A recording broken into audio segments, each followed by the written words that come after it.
I 23 lost my home, and was cut off by my parents when I was 18, almost 5 years ago. Right from my childhood I had a very troubled relationship with my parents, and I could tell that I was not somebody who was wanted. Whenever I was little I would try to get them to love me, and gain their affections.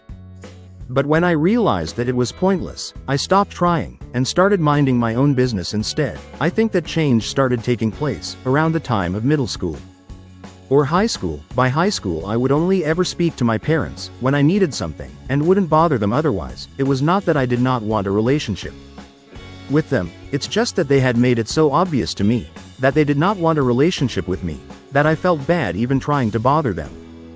When I needed something, even though I knew that I could not rely on anybody else, and I only had them. My dad was a pediatrician, and my mom used to teach science in middle school, so they were both pretty good with kids. It's pretty ironic how they were great with other people's children, but not so much with their own. Anyway, by high school I had decided that I was not going to bother by trying to win them over. We led very separate kinds of lives, and I would barely even see them. My dad would come back home pretty late, and even though my mother would come back home around the same time as I did, we would not talk to each other. We did not even have dinner together, and just stayed in our own rooms. I'm not even kidding, it was like sharing a house with strangers. To be honest, we had the absolute bare minimum of interactions, and that was it. I also knew that for college I would have to find my own way, because on my 18th birthday they had made it very clear to me that so far they had been there for me, because well, it was legally necessary for them to do so. But now, since I was no longer a minor, I had to start making my own way in life, and they made it sound like they were encouraging me to be independent. But I knew what it really was about. They just wanted me to stop depending on them. They couldn't care less about whether I was independent or not. I hadn't applied to any colleges at that point, since I had decided to take a gap year to try to build some capital.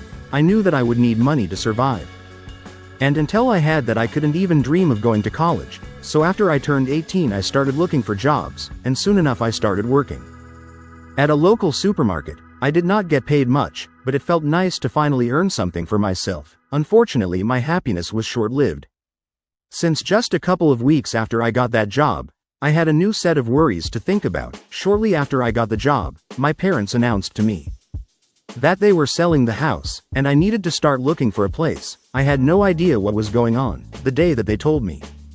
And when I asked them why they were selling the house, they told me that they planned on quitting their jobs and traveling around the country with the money that they got. They told me that apparently they had been saving for something like this their entire life, and now, since I had a job and I was old enough to live on my own, they did not have any responsibilities to worry about, so they were doing what they had planned, and they were giving me a heads up so I could sort out my life accordingly. That put me in a really difficult situation, because I had just started working, and I did not have enough money set aside to rent an apartment, not even if I had roommates to split it with, and I had barely started saving up money at the rate that things were going.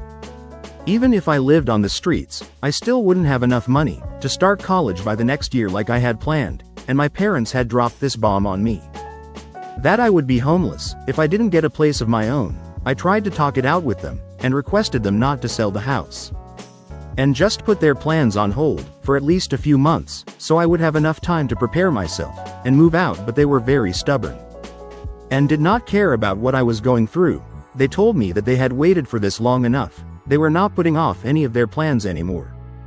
And now what I was going to do was my problem and not theirs. My mother told me, "You are an adult now, and we don't need to take responsibility for what you do anymore. As for the house, that's our property, and we can do whatever we want with it. Where you live is not our concern anymore." These were her exact words, and I still remember them, because it was just so incredibly hurtful and frustrating the day that we had that discussion. I ended up getting into the fight of a lifetime with my parents, and after that I did not see them again, neither did I hear from them.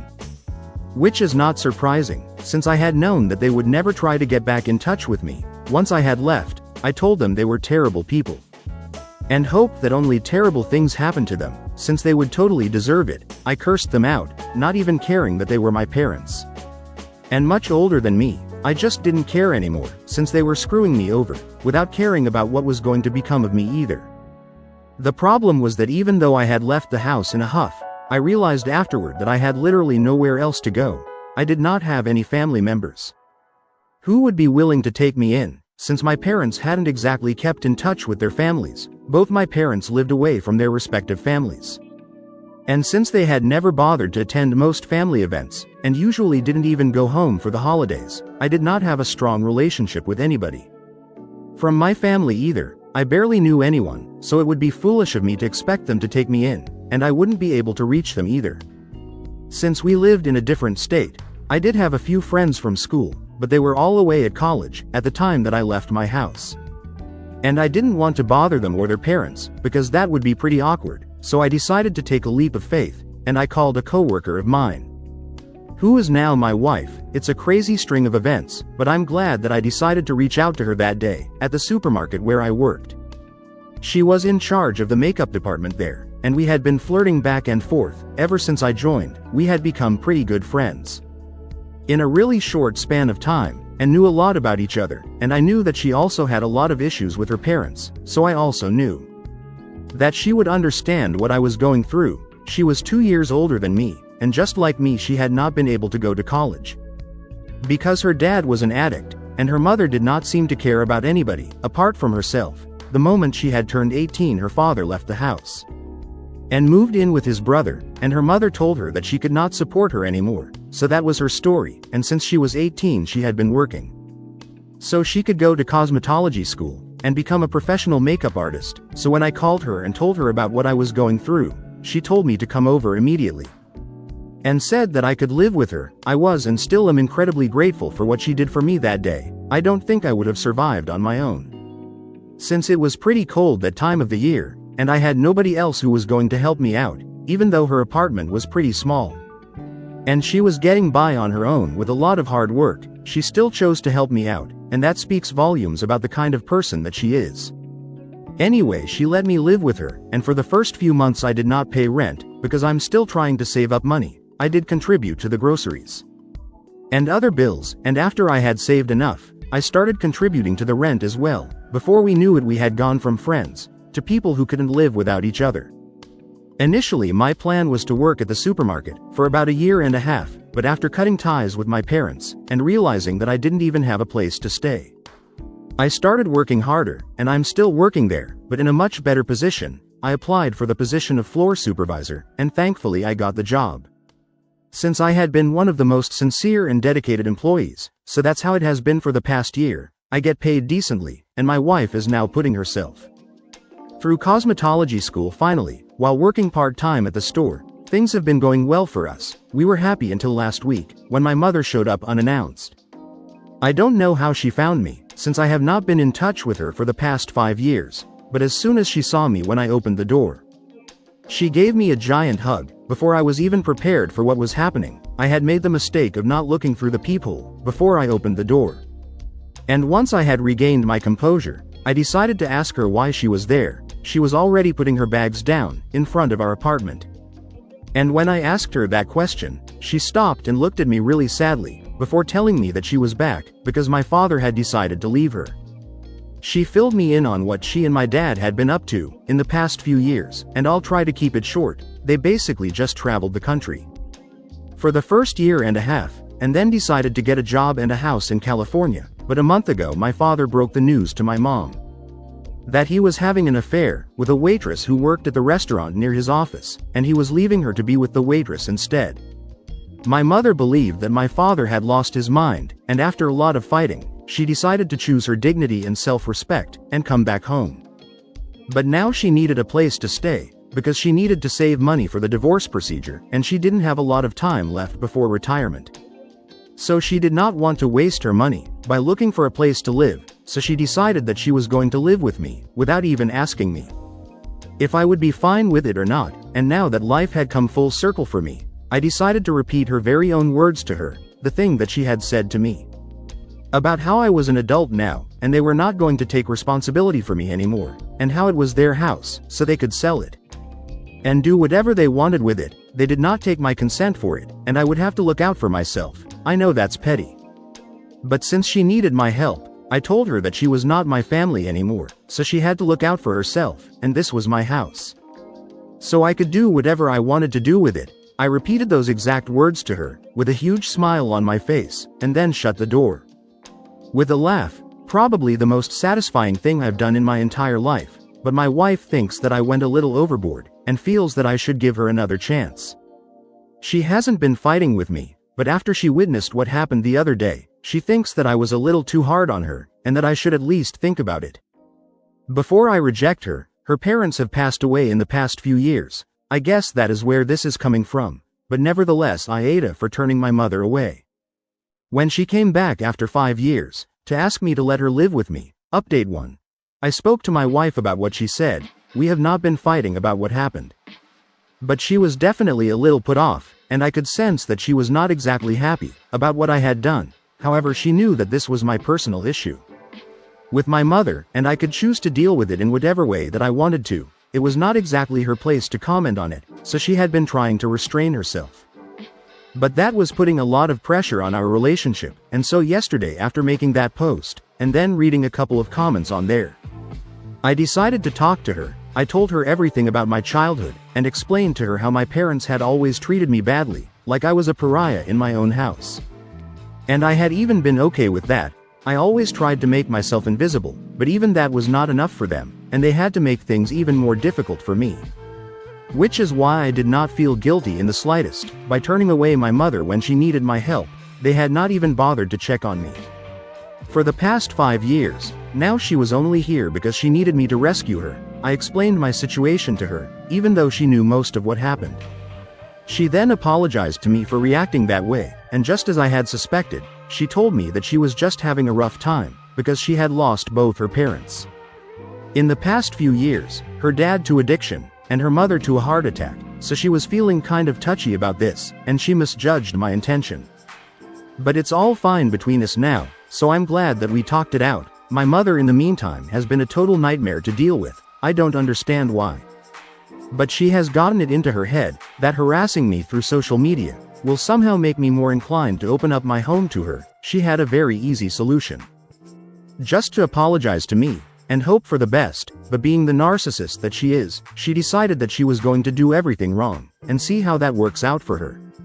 She started posting about how her son and her husband were treating her with unprecedented cruelty at this stage of her life, and she regretted investing so much time in both of us. She accused me of being just like my father, and abandoning her when she needed it the most, not even bothering to mention how she had literally done the same to me. If not worse, she has created a fake profile, and has been tagging me, my wife, and all of our friends and family in her posts. I don't even know how she knows so much about my life. Like who I am married to, and where I live, and it's kind of creepy now, because I don't remember telling her about any of this, and none of this information is public. My wife and I have private accounts on social media, so I don't know how she's getting any of this info. Everybody I know who has been tagged in those posts is trying to report that account, and get it taken down, but we know that as soon as that account gets taken down, she will just create another one.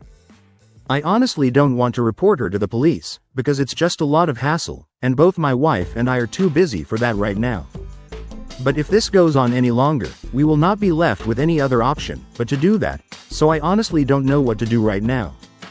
It's just really frustrating and annoying more than anything else. I just wish my dad would take her back or something, so we would not have to deal with this nonsense. So far it's just been annoying, and I hope that it stays that way, because I don't want any real-world impact of this. Update 2. So it has been 2 weeks now. And my wife and I are still dealing with the repercussions of saying no to my mother. After the posts, she started escalating things to a new level. She started showing up at my store, and would keep giving me nasty looks throughout the time that she spent there. Usually she kept showing up around noon, and would spend about an hour and a half at the store, constantly looking at me angrily, but I did not care about it, and I tried my best to ignore her altogether. Because that was the best way of dealing with her. I did not pay any attention to her for a week, and yesterday I guess she finally realized that there was no point in trying to intimidate me like that. Once again she did the absolute opposite of what would get her in my good books. Once again yesterday she did not show up at the store, and I was kind of relieved, because I thought that she was finally letting this go, and wouldn't bother me again when I left the store. After my shift was done, she was waiting near my car. She did not look angry surprisingly, just upset, and I felt kind of bad for her. Because she looked much worse than when she had shown up at first. I don't even know where she is staying for now, because as far as I know, she cut ties with most of her friends here when she left, and if she's trying to save money, a hotel would probably be too expensive for her. Anyway, but I did not ask her, because it's none of my concern. Anyway, once I got near my car, I tried to ignore her and get in, but she stood in my way. Till the very last moment, and kept telling me that she needed to talk to me. Finally I gave in after 5 minutes, and I asked her what exactly was it that she had to say to me now, after all the nonsensical things that she had done. So she started crying, and I was not even talking calmly or quietly. I was talking normally. She literally burst into tears when I asked her, and couldn't even bring herself to talk, so at that point I started getting a little concerned. I don't like my parents, I really don't like my mother, but I am still a human being, and I knew that she was hurting. There is no other explanation for the way she was behaving. So I tried to calm her down, and told her to sit in my car with me, so she could compose herself, and then we could talk. Had it not been for her little outburst, I probably would not have asked her to sit in my car, and talk to me. I think that was necessary for me to mention. After the last update that lots of people have called me very unwelcome names, just for being human, so I'm just making it clear, the reason that I have not contacted the police or a lawyer yet, is purely out of humanity, and also because there are a few practical reasons. It's a lot of trouble, effort and money. Not everybody has that kind of time and cash to spare, so that's why I haven't gotten into any of that. Anyway, once she was in the car, it took her a while to calm down, but then she finally started telling me that ever since they had moved to California, my father had been acting really weird. And when she found out about the affair, she was shattered. She had only come back because she couldn't bear to be in the same place as him anymore, since it reminded her of how much he had hurt her, and she was relying on me to help her out, because truth be told she didn't even have any money. She had to borrow money from a few of her friends in California to even make the trip here. She had quit her job several years ago when she started traveling with my father. And then she had never worked again. When they were in California, she did not have a job, so she had been a stay-at-home wife, and had been counting on my father for money. But now that their marriage was over, she did not have anybody to go to. She hadn't bothered to keep in touch with any of her friends back here. And neither did any of her family members care about her, so I was the only person she could count on. She sounded pretty desperate, but I was just mostly disappointed. After hearing her out, I told her that the most that I could do for her was give her some money for her expenses, but that was it. Under no circumstances was I ever going to agree to let her stay in my house with me. I did not trust her enough for that, and after everything that she had put me through, she had no reasonable right to expect such things from me either. When I said that, she got really mad at me, and told me that she didn't even want my help anymore. Then she got out of the car, and slammed the door shut with more force than what was required to make sure that I knew that she was upset. And then she walked away. Today when I went to work, she did not show up even once, and I'm beginning to think that she has finally received the message and is going to stay away from us now, or at least I hope that's the case, because I'm really exhausted, and I don't want to deal with this anymore. Update 3. My mother has not tried to contact me for almost a month now, and I think she has finally left. I don't know exactly where she is, but at least I found out how she was able to get all of my information. I had an old account on Facebook, which I haven't been using for the past couple of years, since I forgot the password to it, and I have moved on to a new account, because there was no other way to get it back, since it was associated with an email, which I don't use anymore. So I started anew with this new account, but unfortunately that last one was a public account, and I'm assuming that that's where my mother got most of her information from. I had tagged my friends in their photos, which I had posted on that account, which is where she got those accounts from, and a lot of pictures of me in front of our apartment, and I hadn't bothered to censor anything, so I think that's how she found out where I was living. I didn't do anything about it, because there was no point, since now she already knows certain things about me, and I'm pretty positive that she will not try to get back in touch with me again. She has tried her hand at it, and has realized that it is pointless, so she will not waste any more time here. I don't know what she is up to now, because I haven't talked to her in quite some time, and I really want to keep it that way. I don't want her to reach out to me at all. Do I hope that she's doing okay? Yes, of course I do. I am still a human being above all else, and my personal grudges against her aside, I don't want anything bad to happen to her. But I don't want her anywhere around me, is what I mean. A few of her friends had reached out to me a couple of weeks ago, and they told me that after I had turned her down. She had reached out to them to ask for help, but they had not responded to her either, and there was no reason for them to do so either, because she had snubbed them for so many years. When it was they who were trying to talk to her and keep in touch, so now when she needs them, they don't really need to step up as her friends. They told me that she had been living in a motel, a little out of town for the past few weeks, that she had been here, since she had mentioned it in her messages. But now she had blocked all of them, so they were assuming that she was gone now, and did not need their help anymore. Let's see what happens now. Because I know for a fact that she will definitely try to reach out again, when the divorce procedure actually starts. Update 4. So big news here. It has been almost a year since I last spoke to my mother. I was actually pretty surprised that so many months had passed, and she did not try to talk to us. Because as far as I was concerned, I thought that she was getting a divorce, and since as she claimed she did not have any money, I was really confused as to how she was going to pay for the lawyer. But then recently I heard from a few of my family members that apparently she and my father were back together again. I was really shocked. Because my mother had been really torn up about how my father had betrayed her the last time that we met, and now all of a sudden they were back together. That just didn't make any sense to me. I had met a few relatives at a cousin's wedding, which is how I got to know this. My parents, like usual, did not attend. But I really wanted to know how exactly they had gotten back together, so I decided to speak to some of my aunts, even though I'm not very close to them. I really wanted to get to know more of this gossip, and they were really good at this, so they told me exactly what had happened, apparently a couple of weeks after my mother had gone back to my father. She had given him an ultimatum, and told him that he could either file for a divorce, since he hadn't done that yet, or she would do it herself, and she would make sure that she did not spare him in the process. Thankfully for the two of them, my father had tried to talk to that waitress about marriage, and had told her that he had left his wife for her, and the funniest bit is that she wasn't even interested in him like that. She was actually sleeping with a lot of other guys as well. My father just happened to be one of those idiots who had fallen for her, and once she cleared that up for him, he ended that relationship. And well, long story short, that's how my parents ended back up together. I am really happy for them, since they deserve each other. Had they separated and ended up with other people, they would have probably ended up traumatizing the other ones for life, and nobody deserves to go through something like that, so it's better that they stick together.